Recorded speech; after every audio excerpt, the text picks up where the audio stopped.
Bonsoir à tous, alors ça fait longtemps que j'ai pas fait de vidéo dans le cadre du défi des 100 jours, donc ça me fait un peu bizarre, ça va faire au moins 2-3 semaines, je ne sais plus. Depuis le défi des 100 jours spécial mission de vie, j'ai repris vaguement le défi abondance.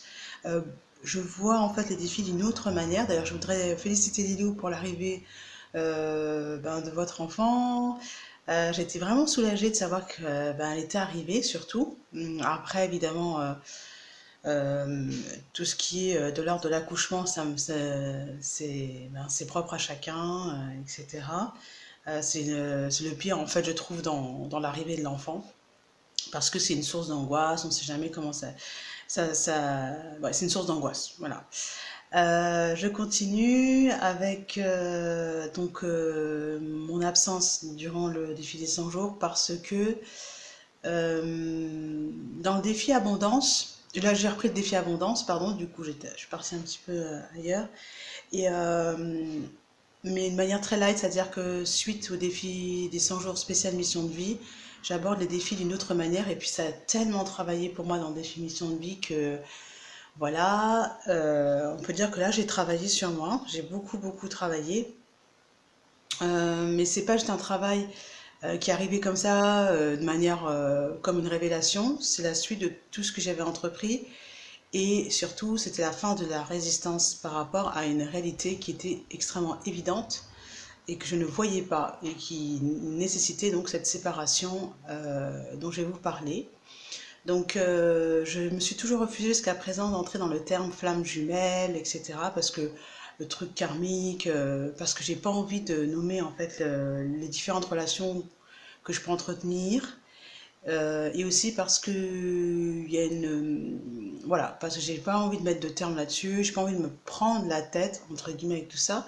Mais la force est de constater que c'est bien effectivement ce qui m'est arrivé, malgré moi, et puis surtout de manière très surprenante avec une personne. Ça ressemble pas du tout à ce que j'avais prévu. C'est pas du tout le type de personnalité que j'avais prévu, etc., etc. Mais ce qui m'a. Et alors, donc là, ces derniers temps, j'ai fait énormément de recherches, entre guillemets, pour comprendre. Et là, j'ai saisi que la flamme jumelle, on n'est pas obligé de consommer, entre guillemets, la relation, on n'est pas obligé de se marier, d'avoir des enfants, etc. Et donc, du coup, ça m'a rassurée, ça m'a enlevé un poids, mais ça m'a aussi permis de le vivre.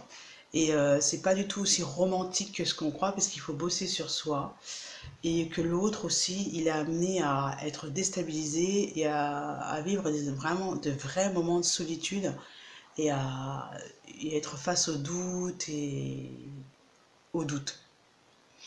Alors, j'ai pu comprendre tout ça parce qu'il y a les fameuses guidances sur Internet qui sont gratuites, ceux qui tirent les cartes, etc. Et, au départ, je disais mais non. En fait, le problème que j'ai eu, c'est que je ne reconnaissais pas la personne comme telle. Par contre, le lien est très simple. C'est-à-dire qu'il n'y a pas besoin que les deux personnalités s'accordent. Surtout que cette personnalité-là est très éloignée de la mienne, à l'opposé de la mienne. Moi, j'adore la ville. C'est quelqu'un qui adore la campagne. Et c'est ce genre de choses qui font que vous vous dites, bon, c'est ma flamme jumelle, c'est mon jumeau, je le reconnais. Je reconnais que cette autre partie de moi communique, nous communions par l'esprit. Il n'y a pas besoin de s'expliquer, c'est fluide, etc. Et c'est une évidence. Il y a même pas, on ne se pose même pas de savoir si l'autre est moche ou beau. En fait, c'est mon cœur est ouvert pour cette personne. Après, tout le reste, ça devient complètement futilité illusoire. Alors après, il y en a un qui est plus rapide que l'autre dans la reconnaissance. Et puis, il y a celui qui bosse. Donc moi, c'était moi qui ai bossé en premier. Super. Et là, maintenant, c'est lui qui bosse. Sauf que une grosse peur. C'est, est-ce que je dois vivre la relation? Moi, je me laisse le choix. Euh, je me laisse le choix. Je préfère continuer à faire ce que j'ai avec le défi mission de vie, me centrer sur mes besoins, la réalité, être bien ancré pour me protéger. Parce que si on n'est pas ancré, on ne capte pas sa flamme jumelle. Ça n'est pas du tout là-haut, en fait. Pour vivre les choses, il faut être vraiment dans l'ancrage et aller vers les coachs, aller vers les informations, prendre en compte toute la dimension